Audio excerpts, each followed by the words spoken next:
पिछले एपिसोड में हमें पता चला था कि स्टार ब्रिज उड़ाने के पीछे डेमेर्जेल थी। ये प्लान इसलिए था ताकि हरी को जिंदा रखा जा सके, क्योंकि फाउंडेशन का बनना अंपायर के सर्वाइवल के लिए बहुत जरूरी था। लेकिन अब जब एक और क्राइसिस सामने आ गया, डेमेर्जेल को लगता है कि उसके पास और ऑप्शन नहीं बचे और उसे डस्क के डिसीजन को एक्सेप्ट करना पड़ता है, यानी क्विंट से प्राइम रेडियंट की इन्फो शेयर करनी पड़ती है। ऊपर से डे और डॉन पर भी डेमेर्जेल का कंट्रोल नहीं रहा। डे मेविन के साथ माइसोजेन डिस्ट्रिक्ट गया, लेकिन मेविन ने उसे धोखा दे दिया, जिस वजह से डे ने मेविन को मार दिया और अपनी जर्नी कंटिन्यू की। डॉन ट्रेंटर छोड़कर चला गया क्योंकि गाल ने उसे कन्विंस किया कि उसके पास म्यूल को हराने का प्लान है, और साथ ही प्रिचर भी सस्पिशियस बिहेव करने लगता है। उसका कहना है कि गाल को म्यूल को हराने का अपना प्रोजेक्ट छोड़ देना चाहिए और टाइम को अपने आप काम करने देना चाहिए। अब सवाल ये है, क्या प्रिचर ने सच में गाल को धोखा दिया? क्या डे पकड़ा गया? गाल के प्लान में डॉन का क्या रोल होगा? चलिए देखते हैं। एपिसोड की शुरुआत होती है जब डे माइसोजेन डिस्ट्रिक्ट में एंटर करता है, लेकिन जब उसके इर्द गिर्द इनहेरिटेंस के मेंबर दिखते हैं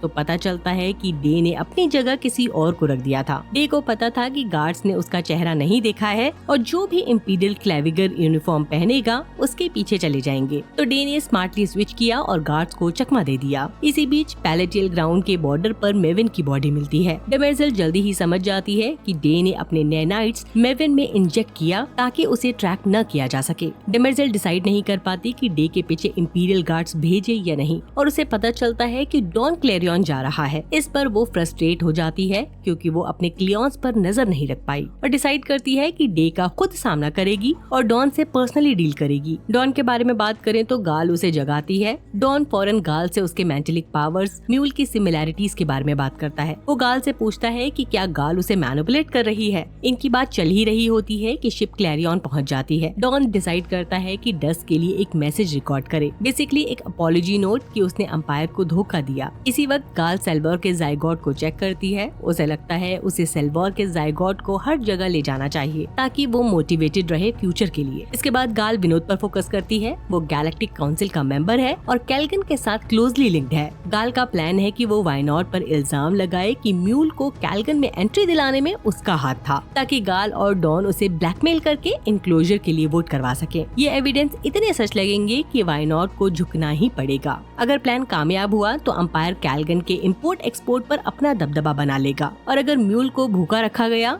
तो उसके पास कोई ऑप्शन नहीं बचेगा और वो कैल्गन का कंट्रोल छोड़ देगा। ये प्लान क्राइसिस को रोकने में हेल्प करेगा, लेकिन थियरी और उम्मीद से काम नहीं चलता। प्लान को एग्जीक्यूट करना पड़ता है। पहला स्टेप ये है कि डॉन वाइनॉट के घर में घुसकर उसके कंप्यूटर में झूठे सबूत प्लांट करे। गाल डॉन के साथ लगातार कांटेक्ट में रहेगी। वहीं क्लैरियन लैंडिंग पर डॉन और गाल को ज़ेरा मिलती है, जो सेकंड फाउंडेशन की सीक्रेट मेंबर है। ज़ेरा डॉन की हेल्प करती है ताकि वो विनोद के घर सेफली पहुंच सके बिना किसी की नजर में आए। डॉन को लगा घर खाली होगा, लेकिन पता चलता है कि विनोद घर में है और अपनी वाइफ को चीट कर रहा है। तो डॉन को एक साथ दो काम करने पड़ते हैं, ब्लैकमेल वाला प्रोसेस जिससे कैल्गन इनक्लोजर के लिए वोट सिक्योर हो जाए, और दूसरा विनोद की गर्लफ्रेंड को मारना, क्योंकि वो डॉन के इलीगल प्लान की गवाह बन चुकी है। इसके बाद डॉन गैलेक्टिक काउंसिल के मीटिंग रूम में जाता है और इनक्लोजर और म्यूल के खतरे के बारे में बताता है। ज्यादा काउंसिल मेंबर्स इनिशियली अगेंस्ट होते हैं, लेकिन जैसे ही विनोद कहता है कि म्यूल को रोकना चाहिए, हवा का रुख डॉन के फेवर में बदल जाता है। उधर प्रिचर इनबुर से बात करने न्यू टर्मिनस आता है। वो समझाना चाहता है जब अंपायर म्यूल के अगेंस्ट वॉर करेगा तो फर्स्ट फाउंडेशन का रोल क्या होगा, लेकिन जैसे ही प्रिचर अपना पॉइंट रखने लगता है, इनबुर उसे डांट देता है क्योंकि प्रिचर ने इनबुर का फॉक चुरा लिया था और कैल्गन जाने के लिए जो रूल्स थे उसे भी तोड़ दिया। ऊपर से प्रिचर टॉरन और बेटा के साथ कोलैबोरेट कर रहा था और फाउंडेशन का ट्रेडर के साथ कॉन्फ्लिक्ट है, इसलिए इनबुर उसे ट्रेटर डिक्लेयर कर देता है। प्रिचर इनबुर को समझाने की कोशिश करता है कि म्यूल के खिलाफ फाइट करना क्यों जरूरी है और मैग्निफिको का यूज अंपायर के फायदे के लिए कैसे किया जा सकता है, लेकिन इनबुर उसकी एक नहीं सुनता और उसे मैक्सिमम सिक्योरिटी जेल में डाल देता है। सिफोन, जो शायद प्रिचर की एक्स गर्लफ्रेंड है, उसके इस हरकत से बिट्रे फील करती है। वो उसका नेकलेस ले लेती है और उसे धमकी देती है कि अगर वो भागने की कोशिश करेगा तो वो उसे मार देगी। और अगर अब बात करें बेटा, टॉरन और मैग्निफिको कहाँ है, वो हेवन में है क्योंकि वहाँ रैंडू है। ये थोड़ा शॉकिंग है क्योंकि हमें लगा था रैंडू सन रेज की वजह से मर चुका है, लेकिन वो अभी भी जिंदा है और वो ही इन्हें फाउंडेशन और अंपायर के अटैक से प्रोटेक्ट कर सकता है। टॉरन का रेंडू से रीयूनियन थोड़ा मेस हो जाता है क्योंकि शिप का कम्युनिकेशन सिस्टम खराब है और हेवन की फोर्सेस इन्हें दुश्मन समझकर शूट कर देती है। लेकिन इनके शिप का प्रोटेक्टिव सिस्टम काम कर रहा था, इसलिए टॉरन, बेटा और मैग्निफिको सर्वाइव कर जाते हैं और रेंडू इन्हें ढूंढ लेता है। बेटा और रेंडू इसके बाद हॉबर मेलो यानी फाउंडेशन की हिस्ट्री और ट्रेडर्स और फाउंडेशन के बीच की टेंशन का रीजन समझते हैं। फिर टॉरन आता है और बताता है कि ये मैग्निफिको के साथ कैल्गन से कैसे भागे। इनके बीच थोड़ी आर्ग्यूमेंट होने लगती है कि टॉरन हेवन से क्यों भागा। फिर बेटा कॉन्वर्सेशन को मैग्निफिको और उसकी इम्पोर्टेंस की तरफ ले आती है कि अगर मैग्निफिको को न्यू टर्मिनस में प्रेजेंट किया गया तो सिविल वॉर खत्म हो जाएगी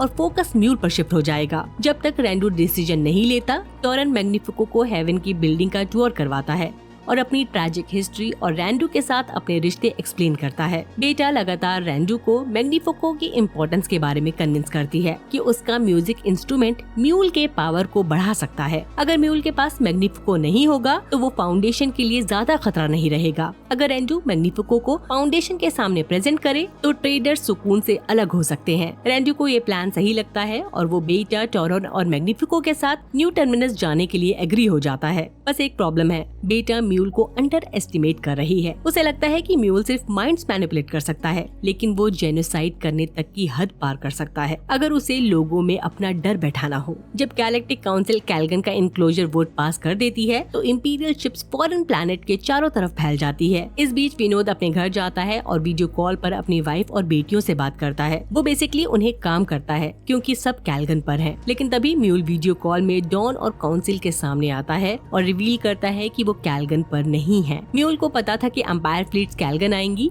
इसलिए उसने पहले ही उनके लिए एक ट्रैप सेट कर दिया था। एपिसोड 3 में हमने देखा था कि म्यूल के आदमियों ने कुछ लगाया था। अब समझ आता है कि म्यूल और उसके लोगों ने जंप गेट पर अटैक किया और उसमें कोबाल्ट स्पाइक प्लांट किया, यानी एक ऐसी डिवाइस जो सूरज की एनर्जी को बढ़ाकर प्लैनेट को भस्म कर सकता है। ये स्पाइक सन के बीचों बीच बीम शूट करता है जिससे रेडिएशन क्रिएट होती है। नॉर्मल सन में रेडिएशन हमेशा होती है लेकिन प्लैनेट तक नहीं पहुंचती। लेकिन कैल्गन में सन और प्लैनेट के बीच जंप गेट है जो रेडिएशन को और बढ़ाकर प्लैनेट तक पहुंचा देता है। देखते ही देखते इंपीरियल फ्लीट और पूरा प्लैनेट जलकर राख हो जाता है। म्यूल इस मौके का फायदा उठाता है। वो काउंसिल को डॉन के खिलाफ कर देता है, ये कहते हुए कि उसने कैल्गन को चूज इसलिए किया था क्योंकि वहाँ जंप गेट था, लेकिन अंपायर के लालच की वजह से उसे डिस्ट्रॉय करना पड़ा। डॉन का कैल्गन पर घेराबंदी करना म्यूल के जेनोसाइड को जस्टिफाई नहीं करता, लेकिन म्यूल को पता था कि लोग इमोशनल हैं और रीजन नहीं सुनेंगे। काउंसिल चाहती है किसी को ब्लेम करे और क्योंकि वो घेराबंदी के अगेंस्ट थे, डॉन को ब्लेम करना आसान है, इसलिए गाल डॉन का भेस ले लेती है ताकि क्लाइविगर्स उसके पीछे पड़ जाएं। उधर जेरा असली डॉन को क्लैरियन के एयरलॉक तक गाइड करती है। गाल डॉन को कहती है कि स्पेस सूट पहने ताकि एयरलॉक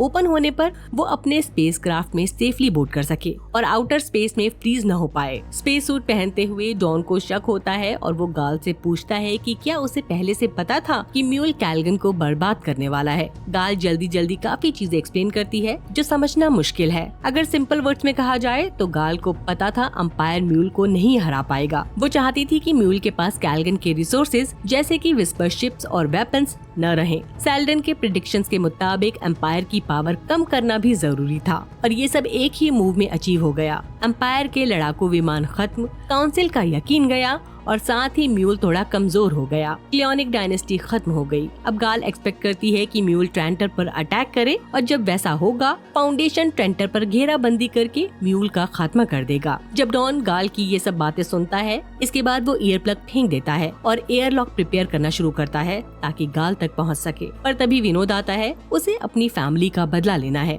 वो डॉन पर गन चलाता है जिस वजह से एयरलॉक का दरवाजा एक्सप्लोड हो जाता है, यानी विनोद फौरन ही आउटर स्पेस में मारा जाता है और डॉन भी आउटर स्पेस में पहुंच जाता है। लेकिन डॉन का स्पेस सूट है इसलिए वो शायद सरवाइव कर ले। एपिसोड के आखिर में जब गाल अपने स्पेसशिप का एयरलॉक नोटिफिकेशन देखती है तो उसे लगता है कि डॉन होगा, लेकिन जब वो दरवाजा खोलती है तो सामने डेमिर्जेल होती है। गाल को लगता था कि उसे और शिप को कोई ट्रैक नहीं कर सकता, लेकिन डेमिर्जेल इतनी स्मार्ट है कि किसी को भी पकड़ सकती है। अब सवाल ये है, क्या गाल और डेमेर्जेल डॉन को बचाएंगे या उसे मरने देंगे। ऐसा हो सकता है डेमेर्जेल गाल को मार के डॉन को बचाएगी और फिर वापस ट्रेंटर जाएगी, बट ये भी हो सकता है कि डेमेर्जेल गाल के साथ कोलैबोरेट करे और डॉन को सेव करे और फिर गाल उसे कन्विंस करे कि अंपायर और म्यूल के खिलाफ खड़ी हो जाए। डेमेर्जेल को पता है कि क्लियोनिक डायनेस्टी खत्म हो गई है और अब उसे नया पर्पस चाहिए। ये अंपायर के लिए ओबीडिएंट रहने वाली प्रोग्रामिंग का एक नया रिप्लेसमेंट है। अगर गाल डेमेर्जेल को फाउंडेशन और एक ऐसी गैलेक्सी का आइडिया दिखा दे जहाँ इंपीरियलिज्म न हो तो डेमेर्जेल मोटिवेटेड हो सकती है और किसी को नुकसान न पहुँचाए। फिर भी फाउंडेशन का म्यूल के अगेंस्ट जीतना मुश्किल है, स्पेशली जब वो ट्रेंटर पर कंट्रोल कर लेगा। यहीं पर मैग्निफिको का रोल आता है। एपिसोड की शुरुआत में गाल ने मेंशन किया था कि मैग्निफिको और उसका म्यूजिक थर्ड क्राइसिस के लिए बहुत जरूरी है। तो जैसे ही मैग्निफिको को न्यू टर्मिनस ले जाया जाएगा, गाल को सेकंड फाउंडेशन के लोग इन्फो दे देंगे और वो उसे अपनी टीम में शामिल कर लेगी। गाल के पास भी माइंड मैनिपुलेटिंग पावर्स हैं, जैसे म्यूल के पास, और मैग्निफिको के साथ वो म्यूल के लोगों को उसके खिलाफ कर सकती है।